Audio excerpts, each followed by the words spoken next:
doing, dude? MVD and ESAM are playing in loser semifinals. MVD, the world's best gaming MVD, and Panda Global's ESAM have both come down to this Texas local event and are playing each other for 4th place. You want to talk about how strong Texas is? This is the showing of how strong. We have these two wonderful Oklahoma people. Yeah, what's the word? Oklahomies. Residents was the word I was looking for. We have these two Oklahoma residents coming down to Texas to try their luck. And as it turns out, Austin is too good right now.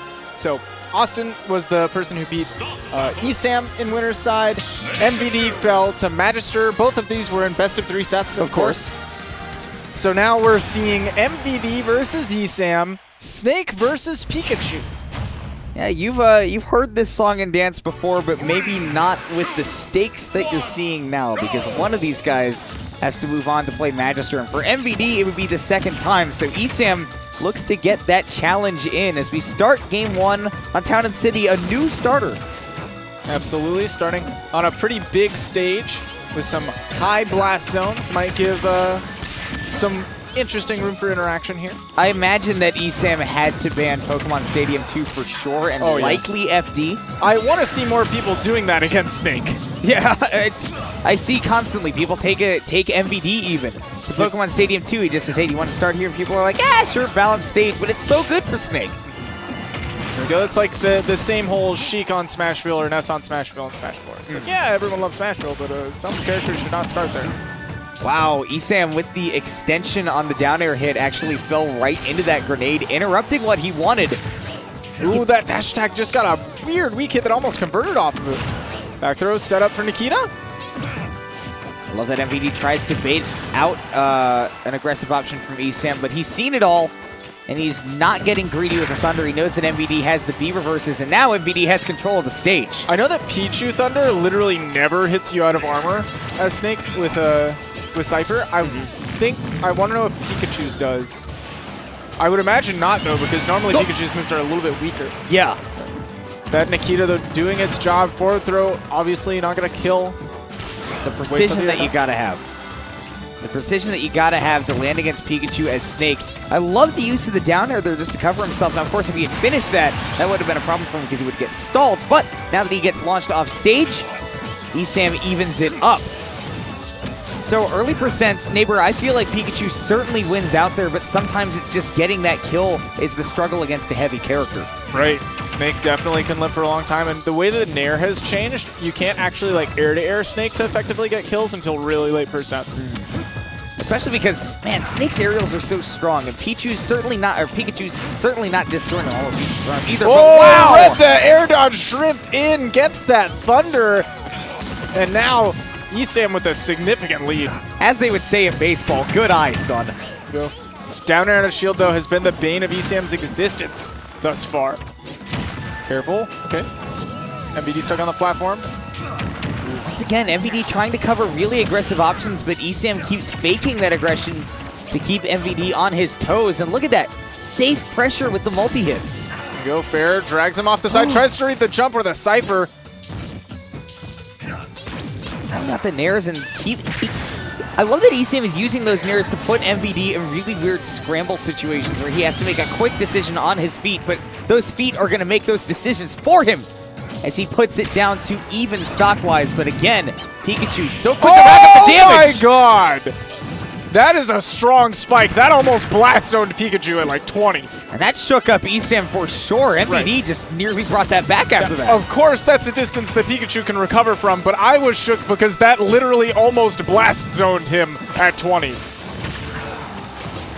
Accomplishment on any character. MVD going into the blast zone at the top, and now he will do so involuntarily as ESAM takes game 1. And despite the big lead that ESAM went into the second stock with, MVD kept it so close, and that's one of the things I was talking with MVD about a little bit before this set went down, is he's like, yeah, Snake is a really good character.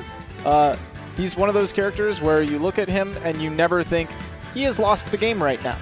You can always win the game from whatever wild circumstance you're in, down however many stocks.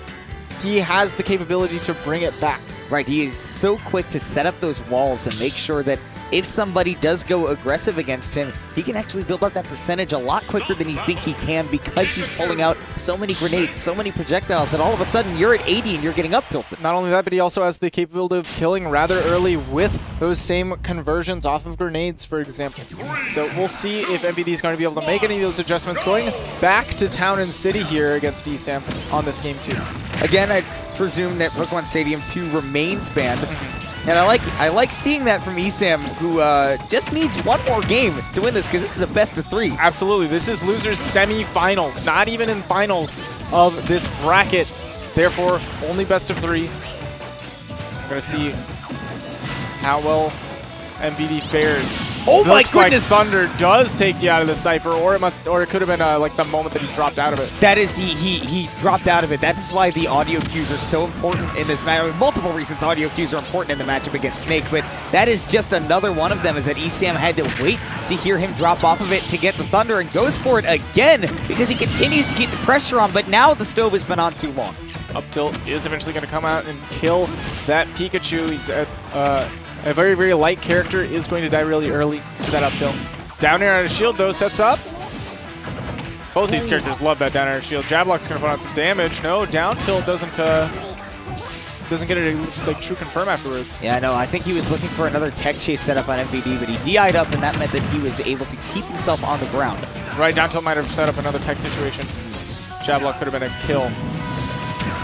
Wow, MVD really fighting back on stage, and now with the setup on the up smash forces ESAM to choose an option. But he chooses wisely. Damage that Snake gets off of that down air out of shield is ridiculous. There we go. Forward tilt going to put on some more. And now this is about even. Up smash was a scary prospect there. Pull out the Thunder. MVD hits him away from getting the strike hitbox, which means that, once again, even game, man. You talked about how quickly Snake can build that damage back on. We thought that ESAM had a huge lead, but he's actually looking to be the one closer to kill percents at this moment. He almost got C4'd. Landing. We're definitely going to see up tilt being able to kill right now. MVD lands one, but dash attack beats out MVD trying to go for that forward tilt. Quick claps from either of these characters. Yes. And he can, I believe Pikachu can get confirmed at that percent to the right with the forward tilt. That move is oddly specific off of the down throw. It's forward tilt is such a weird move. MVD was showing me a color-coded chart he had that hurt my eyes. it really looked like a dance floor. Tossing out these grenades, and he's already put on so much damage to Pikachu in the last couple of seconds. That down air of shield, of course, is big for doing that. Grenades, explosives, all get the job done. But now ESAM trying to get aggressive, but that back air beats him out. It's very smart by ESAM to get aggressive near the platform and give himself a safety net so that he didn't get blasted by the C4. And MVD wasn't able to set that one off yet, so he's got to find another setup. But he may not have the chance because ESAM's building it up. And he's going to find the up smash. Oh my God. Catches say goodbye. The air dodge into him on the platform. Snake only has so many options. He can't really go for aggressive landing aerials as much as other characters. So he has to either Cypher up high or go for an air dodge down low and hope that grenades mashed to that B button can get him out of whatever sticky situation he finds himself. But that up smash is going to find its mark, and ESAM moving on with MVD eliminated at 4.